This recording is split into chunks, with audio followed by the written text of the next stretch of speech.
Assalamualaikum warahmatullahi wabarakatuh. Kami dari kelompok 3 probabilitas dan statistik ingin mempresentasikan hasil kerja kelompok kami.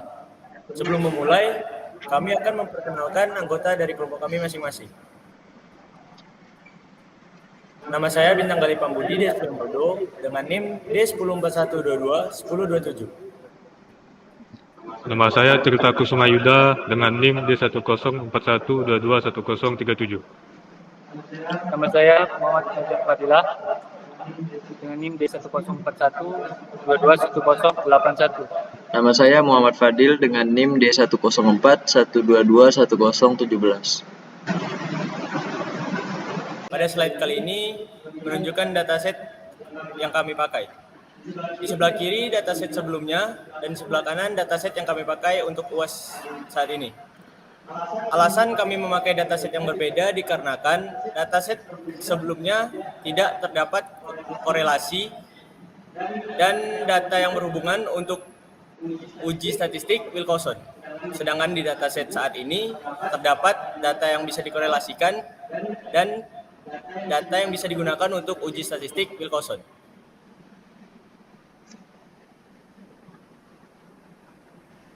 Proposal ini bertujuan untuk menganalisis hubungan antara pendapat karyawan terhadap lama pengalaman kerja dalam suatu perusahaan. Penelitian ini akan mempelajari sejauh mana pengalaman kerja dapat memengaruhi tingkat pendapatan yang diterima oleh karyawan. Sasaran proyek kami kali ini, yang pertama, menganalisis hubungan antara pendapatan karyawan terhadap lama pengalaman kerja. Yang kedua, menentukan pola peningkatan pendapatan seiring dengan bertambahnya pengalaman kerja.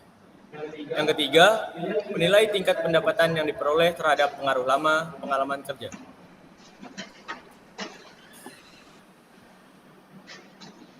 Landasan teori. Yang pertama adalah landasan teori simple linear regression dan correlation. Menurut Ridwanto, tahun 2015, simple linear regression merupakan suatu prosedur untuk menunjukkan dua hubungan matematis dalam bentuk persamaan antara dua variabel, yaitu variabel X sebagai variabel bebas dan variabel Y sebagai variabel terikat. Bentuk umum simple linear regression adalah Y sama dengan A tambah BX, yang dimana Y sama dengan variabel terikat, A sama dengan parameter intercept atau garis potong kurva terhadap sumbu Y, B merupakan koefisien regresi atau kemiringan atau slope kurva linear, X merupakan variabel bebas. Menurut Hasan tahun 1999, koefisien korelasi pertama kali diperkenalkan oleh Karl Pearson sekitar tahun 1900. Koefisien korelasi menggambarkan keeratan hubungan antara dua variabel berskala selang atau rasio, dilambangkan dengan R. Koefisien korelasi sering juga disebut dengan R% atau korelasi produk moment percent. Yang kedua adalah landasan teori Wilcoxon match pairs. Menurut Rahmawati tahun 2019, uji Wilcoxon sign test merupakan uji non-parametis yang digunakan untuk mengukur perbedaan dua kelompok data berpasangan berskala ordinal atau interval, tetapi data berdistribusi tidak normal. Uji ini juga dikenal dengan nama uji match pair test. Dasar pengambilan keputusan dalam uji Wilcoxon sign test adalah sebagai berikut. Yang pertama, ketika nilai probabilitas asim dikali signifikan 2 fail lebih kecil dari 0,05, maka terdapat perbedaan rata-rata. Yang kedua, ketika nilai probabilitas asim dikali signifikan 2 fail lebih besar dari 0,05, maka tidak terdapat perbedaan rata-rata. Baiklah, sini saya akan menjelaskan tentang metode simple linear regression. Metode ini kami gunakan untuk memprediksi variabel dependen berdasarkan nilai independen. Pada data kami, variabel independen adalah pengalaman kerja dan variabel dependen adalah pendapatan. Terdapat korelasi antara dua variabel yang digunakan, diberikan dengan nilai correlation coefficient sebesar 0,841 atau 0,6 yang menunjukkan adanya hubungan positif yang kuat antara dua variabel yang diamati, seperti yang bisa dilihat dengan perhitungan manual yang kami lakukan, yang mendapatkan hasil 0,8.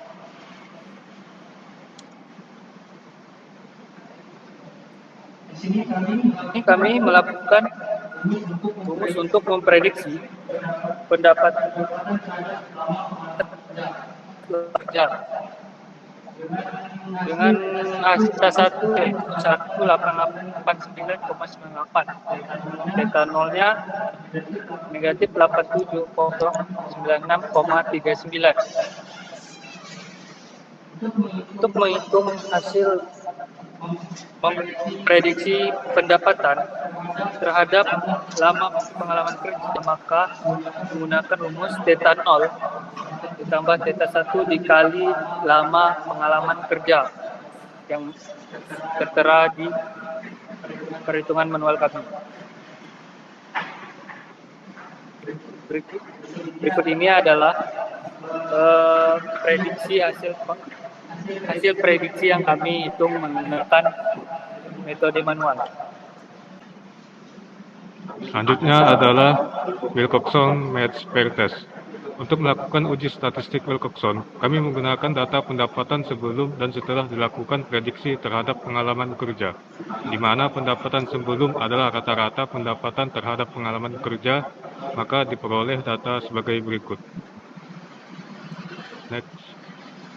Oke, selanjutnya adalah uji statistik Wilcoxon Match Pair Test. Untuk melakukan uji statistik Wilcoxon, kami menggunakan data pendapatan sebelum dan setelah dilakukan prediksi terhadap pengalaman kerja, maka diperoleh data sebagai berikut.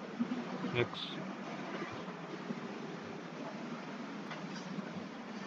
Untuk menguji data tersebut, terlebih dahulu melakukan perhitungan manual, di mana perhitungan manual ini didapat dari selisih dua data yang berhubungan, yaitu pendapatan sebelum dan setelah diprediksi. Setelah didapat selisih dari dua data yang berhubungan, maka dilakukan perhitungan selisih absolut dari dua data tersebut. Selanjutnya, memberi ranking dari data terkecil hingga data terbesar dari selisih absolut data tersebut. Kemudian diberikan tanda positif atau negatif dari hasil selisih dua data yang berhubungan. Kemudian jumlahkan ranking positif dan ranking negatif dari data tersebut. Maka diperoleh jumlah hasil ranking negatif yaitu 79 dan jumlah dari ranking negatif yaitu 41. Next. Untuk melakukan uji hipotesis yaitu menggunakan formulasi hipotesis sebagai berikut. Dengan HO tidak terdapat perbedaan dari perlakuan 1 dengan perlakuan 2. HO diterima jika T alpha kurang dari TO dan HO ditolak jika T alpha lebih dari TO.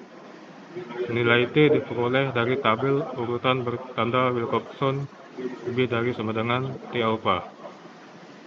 Dari perhitungan manual tulis tangan, hasil penjumlahan semua skor angka positif dan negatif adalah 79 untuk positif dan 41 untuk negatif. Selanjutnya, nilai paling terkecil dari nilai absolut hasil penjumlahan ring positif dan ring negatif merupakan nilai TO. Maka diperoleh nilai TO sebesar 41, selanjutnya dibandingkan terhadap nilai T alpha dari tabel Wilcoxon di atas. Pada umumnya, T alpha yang dijadikan perbandingan adalah T alpha dengan alpha value 0,05. Dari tabel di atas diperoleh nilai T alpha sebesar 25 dengan alpha value 0,05 dan N15. Setelah itu, melakukan uji hipotesis sesuai aturan Wilcoxon. Berikut hasil uji hipotesisnya. Dengan TO sebesar 41, maka jelas lebih besar dari T alpha 25. Karena TO lebih besar dari T alpha, maka HO diterima. Hal ini berarti secara keseluruhan tidak terdapat perbedaan yang signifikan antara pendapatan karyawan sebelum dan sesudah diprediksi berdasarkan lama pengalaman kerja. HO diterima. Hal ini berarti secara keseluruhan tidak terdapat perbedaan yang signifikan antara pendapatan karyawan sebelum dan sesudah diprediksi berdasarkan lama pengalaman kerja. Kemudian saya akan menjelaskan tentang hasil analisis inferensial dari simple linear regression dan Wilcoxon. Yang pertama, simple linear regression. Multiple R-square diperoleh dari pangkat 2 koefisien korelasi dengan hasil 0,7073. Artinya, model mempunyai daya ramal 70,73%. Kemampuan variabel independen dalam menjelaskan varians dari variabel dependen sebesar 70,73%. Sisanya yaitu 29,27% varians variabel dependen dijelaskan oleh faktor lain yang tidak terdapat dalam model regresi tersebut. Hasil analisis simple linear regression menunjukkan bahwa ada hubungan yang signifikan antara variabel dependen atau pendapatan dan variabel independen atau pengalaman kerja dalam model regresi. Kemudian Wilcoxon, berdasarkan perhitungan yang dilakukan yaitu perhitungan manual tulis tangan menggunakan tabel diperoleh hasil bahwa tidak terdapat perbedaan yang signifikan antara pendapatan karyawan sebelum dan sesudah diprediksi berdasarkan lama pengalaman bekerja. Dalam perhitungan manual, dengan menggunakan nilai TO sebesar 41 dan membandingkannya dengan nilai T alpha sebesar 25, dengan alpha value 0,05, ditemukan bahwa TO lebih besar dari TA. Oleh karena itu, hipotesis 0 atau HO diterima, yang berarti tidak terdapat perbedaan yang signifikan antara kedua perlakuan. Next. Berikut kesimpulan analisis perhitungan uji Wilcoxon dan simple linear regression yang kami lakukan. Berdasarkan perhitungan yang dilakukan, dapat disimpulkan terdapat hubungan yang kuat antara variabel independen atau pengalaman kerja dan variabel dependen atau pendapatan. Hal ini diperkuat oleh koefisien korelasi sebesar 0,841006 yang menunjukkan adanya hubungan positif yang kuat antara kedua variabel. Hasil analisis simple linear regression menunjukkan bahwa ada hubungan yang signifikan antara variabel dependen atau pendapatan dan variabel independen atau pengalaman kerja. Untuk hasil analisis Wilcoxon dengan menggunakan nilai TO sebesar 41 dan membandingkannya dengan nilai TA sebesar 25 dengan alpha value 0,05 ditemukan bahwa TO lebih besar daripada TA. Oleh karena itu, hipotesis 0 atau HO diterima yang berarti tidak terdapat perbedaan yang signifikan antara kedua perlakuan. Sekian dari kelompok kami. Mohon maaf jika ada salah kata dan kesalahan dalam penyampaian kami. Sekian, terima kasih.